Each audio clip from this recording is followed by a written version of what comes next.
Welcome to Viji வீட்டு விழாக். பார்க்கலாம் வாங்க. இன்றைக்கி என்ன சமையல்னா அதாவது காலிஃப்ளவர் பச்சை பட்டாணி போட்டு ஒரு சிலர் புலாவ் பண்ணலான்னு இருக்கேன்.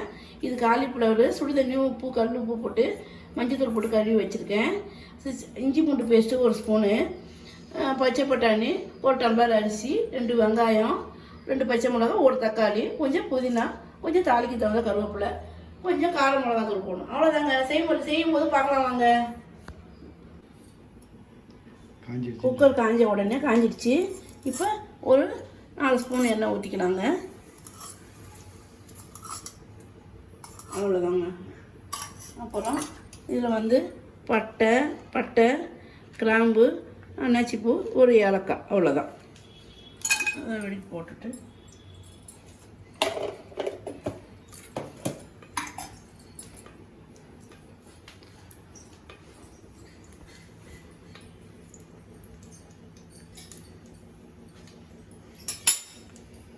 காஞ்சிடுச்சு. காஞ்ச உடனே நம்ம ஃபஸ்ட்டு ஆனியன் போட்டுக்கலாம். நல்லா வதங்கணும்.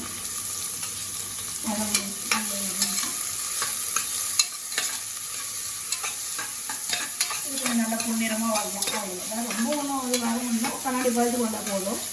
அது கொஞ்சம் வதக்கிட்டு வேணா நம்ம வதங்கிறதுக்குள்ள கொஞ்சம் கல் உப்பு போட்டால் இன்னும் கூட கொஞ்சம் சீக்கிரம் வதங்கும். கொஞ்சோண்டு கல் உப்பு போட்டுட்டோம்னா இன்னும் கூட சீக்கிரமாக கொஞ்சம் சீக்கிரம் வதங்கிக்கணும். அவ்வளோதான். ஓரளவுக்கு வதங்கிக்கணும். பச்சை மிளகா போட்டுக்கணும். கருவேப்பிலை கொஞ்சம் போட்டுருக்கேன்.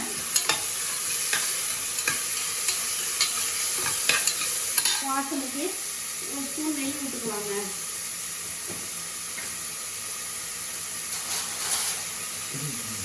கொஞ்சம் வாசனைக்கு கொஞ்சம் ஒரு ஸ்பூனு நெய் விட்டுக்கலாம். விட்டால் இன்னும் நல்லா வாசனையாக இருக்கும். அதான் ஆவின் நெய் தான் போடணும் நான் எப்போதுமே.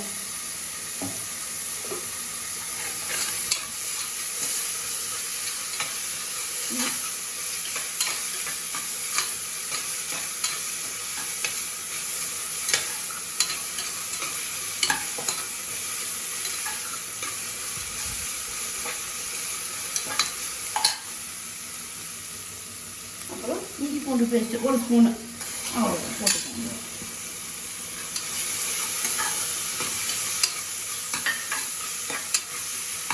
தக்காளி நம்ம அப்புறமா போட்டுக்கலாம். எப்போவுமே தக்காளி முன்னாடியே போடக்கூடாது.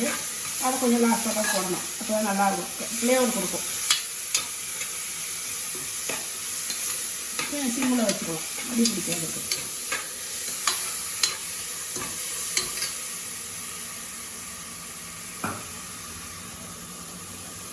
காலிஃப்ளவர் போட்டுக்கலாம். கொஞ்சம் பெருசாக இருக்கணும் சார். சாதம் அரிசி வேறதுக்குள்ள காலிஃப்ளவர் சரியாக இருக்கும். அதனால் ஒரு பூ கொஞ்சம் பெருசாகவே போட்டுக்கிட்டேன்.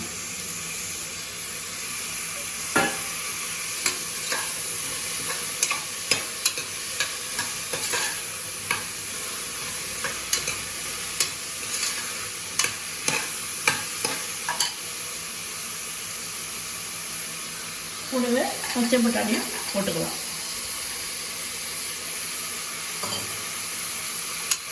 அவ்வளோதான். இதை கொஞ்சம் அப்படியே வதக்கி விடணும். வதக்கி விட்டு நல்லா ஓரளவுக்கு வதக்கணும். ஓரளவுக்கு வதக்கினா போடணும். வதக்கிட்டு அதுக்கு அப்புறமா நம்ம தக்காளி போட்டுக்கலாம். தக்காளி மட்டும் லாஸ்ட்டில் போட்டுக்கலாம். போட்டுக்கிட்டு கொஞ்சம் ஓரளவுக்கு வதங்கி வர அளவுக்கு கொஞ்சம் வதக்கணும்.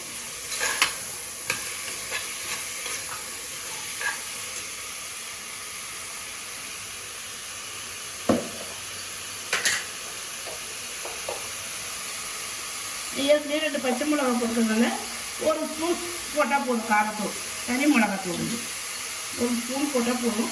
கொஞ்சம் அவ்வளோதான். ஓகே.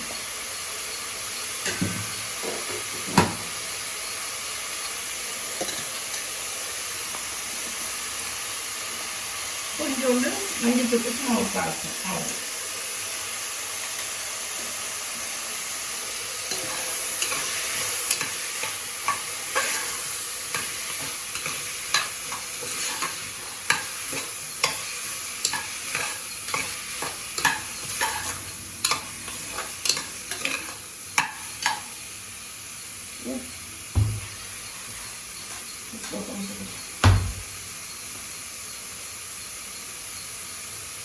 கொஞ்சோண்டு புதினா தழையும் போட்டுக்கலாம். பாருங்கள் நல்லா ஓரளவுக்கு வதங்கி வந்துடுச்சு. இப்போது நம்ம என்ன பண்ணலாம், கொஞ்சம் தண்ணி, ஒரு டம்ளர் அரிசி, அதாவது நம்ம வந்து வீட்டில் சமைக்கிற அரிசி தான், அது ஒரு டம்ளருக்கு ஒரு 1.25 டம்ளர் தண்ணி ஊற்றுறேன். 2 டம்ளர் ஊற்றலாம், அரிசியை பொறுத்து எப்படின்னு பார்த்துக்கிட்டு நீங்கள் அதுக்கு தகுந்த மாதிரி செஞ்சுக்கலாம். நான் வந்து இது ஒரு 1.5 டம்ளர் தான் தண்ணி ஊற்றப்போகிறேன்.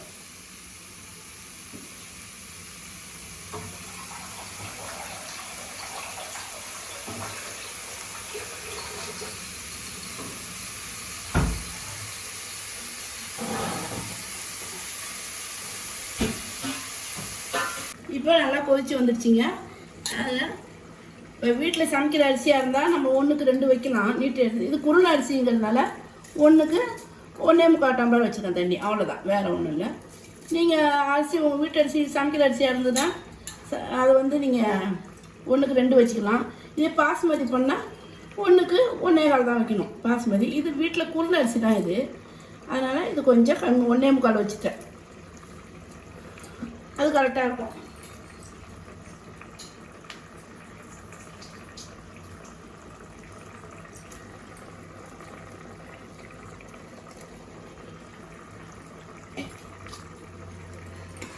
அவ்வளோதாங்க.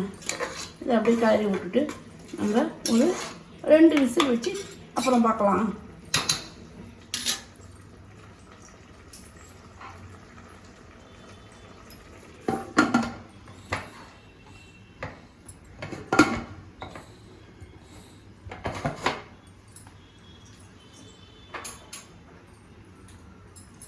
ஓகே ஃப்ரெண்ட்ஸ், அப்புறம் பார்க்கலாம்.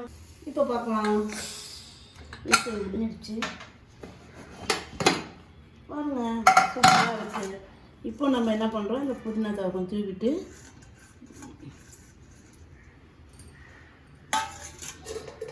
பாருங்கள், உதிரியாக இருக்குது பாருங்கள். சாப்பாடு எப்படி இருக்குது பாருங்கள்.